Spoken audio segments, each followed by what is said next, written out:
எண்ணங்களும் சிந்தனைகளும் ஒன்றுதானா? ஒன்றுதான் என நினைத்தால் குழப்பம் வளரும். இரண்டும் வெவ்வேறு என்பதை உணர்ந்தால் வாழ்க்கை மலரும். டிவியை ஆன் செய்தவுடன் 1000 சேனல்கள் நீங்கள் பார்க்க தயாராக இருக்கும். அதில் உங்களுக்கு பிடித்த சேனல் சில இருக்கும். மற்ற சேனல்களை நாம் கண்டுகொள்ள மாட்டோம். ஆனால் இங்குதான் ஒரு வித்தியாசம் இருக்கிறது. என்னடி சொல்ற? எண்ணம் என்னும் டிவியில் எல்லா சேனல்களும் அதன் விருப்பப்படி இயங்கிக் கொண்டே இருக்கும்.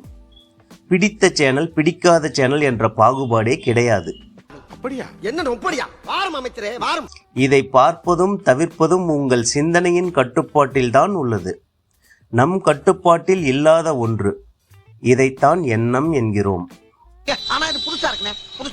சிந்தனை என்பது உங்கள் மன இயக்கம் என்றே கூறலாம். முடிவெடுக்கும் உரிமை உங்கள் வசமே உள்ளது. ஏண்டா முதல்ல சொல்லுவாங்க.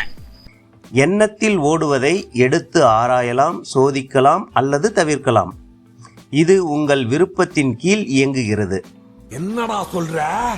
சூழ்நிலைக்கு தகுந்தபடி எண்ணம் புதிய பதிவுகளை கொடுத்து கொண்டே இருக்கும். அதில் உங்களுக்கு தேவையானதை மட்டும் எடுத்துக்கொண்டு நகர்ந்து விட வேண்டும். எண்ணத்துடனேயே பயணம் செய்ய ஆரம்பித்தீர்கள் என்றால் உங்கள் ஆயுள் முழுவதும் கூட போதுமானதாக இருக்காது. கொஞ்சம் யோசனை பண்ணி பாரு. எண்ணங்கள் உறவினர்கள் போல உங்கள் வாயில் கதவை தட்டும். உள்ளே அனுமதிப்பதும் அப்படியே விட்டுவிடுவதும் உங்கள் சிந்தனையின் கையில் தான் உள்ளது.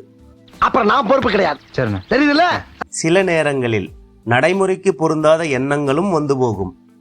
அதை உங்கள் சிந்தனை என்று எண்ணி வாடக்கூடாது. என்னால முடியலடா. உங்கள் கட்டுப்பாட்டில் இல்லாமல் வந்த எண்ணத்திற்கு நீங்கள் பொறுப்பாக முடியாது அல்லவா? இந்த தெளிவும் புரிதலும் உங்கள் வாழ்க்கை மாற்றத்திற்கு போதுமானதாக இருக்கும்.